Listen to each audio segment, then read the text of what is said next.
Et on va terminer par le droit à l'information.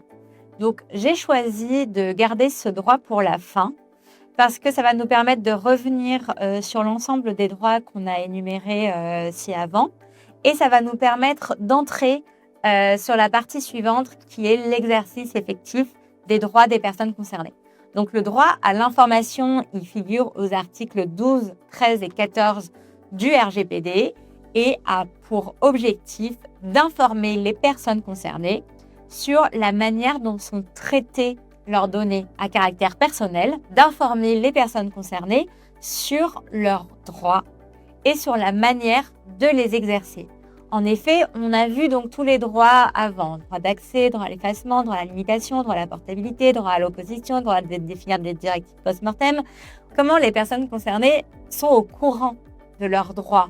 Est-ce que les personnes concernées vont lire le RGPD et grâce à ça vont connaître leurs droits? Pourquoi pas? Mais en réalité, non, ce n'est pas comme ça. C'est une obligation qui incombe à l'organisme. C'est une obligation qui incombe au responsable du traitement qui traite les données à caractère personnel. La société doit informer les personnes concernées de la manière dont ils traitent les données personnelles et la manière dont les personnes concernées peuvent exercer leurs droits. Donc, comment est-ce qu'on va respecter l'obligation d'information? Comment la société va respecter son obligation d'information? Lorsque c'est une collecte directe. Donc, on collecte les données à caractère personnel directement de la part de la personne concernée. C'est l'article 13 du RGPD. À ce moment-là, on va informer directement la personne concernée. Comment on l'informe? Plusieurs façons. Si c'est un client, on va l'informer dans le cadre de son contrat. Dans tous les contrats, depuis le 25 mai 2018, mais même avant, on devait trouver une clause informatique et liberté, maintenant une clause RGPD, puisqu'il y a eu quelques modifications depuis.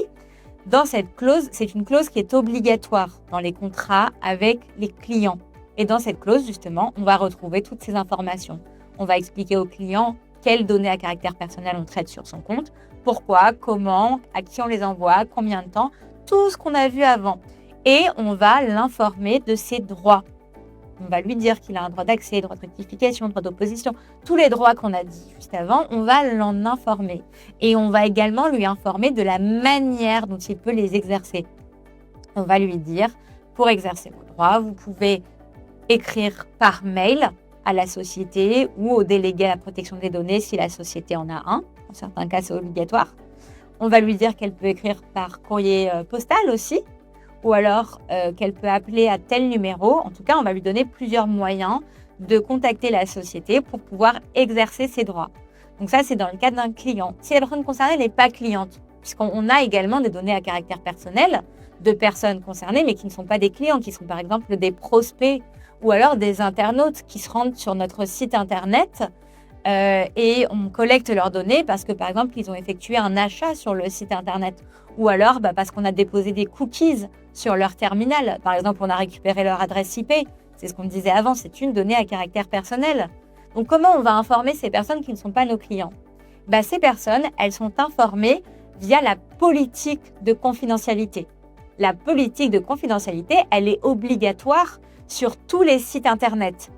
Dès lors qu'on va collecter les données à caractère personnel à partir du site internet. Mais comme je vous le disais, ça arrive très vite. On collecte très vite des données personnelles. Ce n'est pas que sur des sites de e-commerce qu'on doit avoir une politique de confidentialité. Sur tous les sites sur lesquels on va collecter des données personnelles, on est obligé d'avoir une politique de confidentialité. Et là encore, dans cette politique, on va indiquer les informations dont on a parlé avant. Quelles données sont collectées, comment elles sont traitées, à qui elles sont envoyées, combien de temps, et les droits des personnes concernées. Quels droits ils disposent sur leurs données personnelles et comment ils peuvent les exercer. Ensuite, on a le client, on a le prospect, l'internaute, mais on a aussi le salarié. Le salarié aussi dispose de droits sur ses données personnelles qui sont traitées par la société qui l'emploie.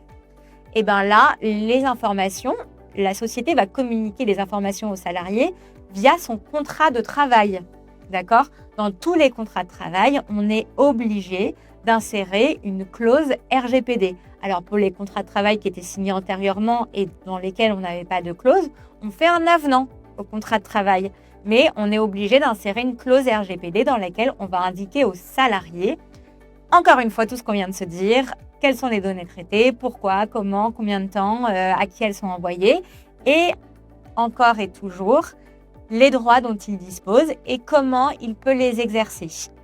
Également, donc on a le client, on a le prospect, on a le salarié, mais on a aussi le co-contractant, le fournisseur, le prestataire avec qui on va travailler, dont on va aussi collecter et traiter données personnelles, ne serait-ce que son nom et son prénom, un numéro de téléphone de contact, un adresse mail, même si c'est dans un cadre professionnel. Ça reste des données à caractère personnel du moment que c'est un nom, par exemple.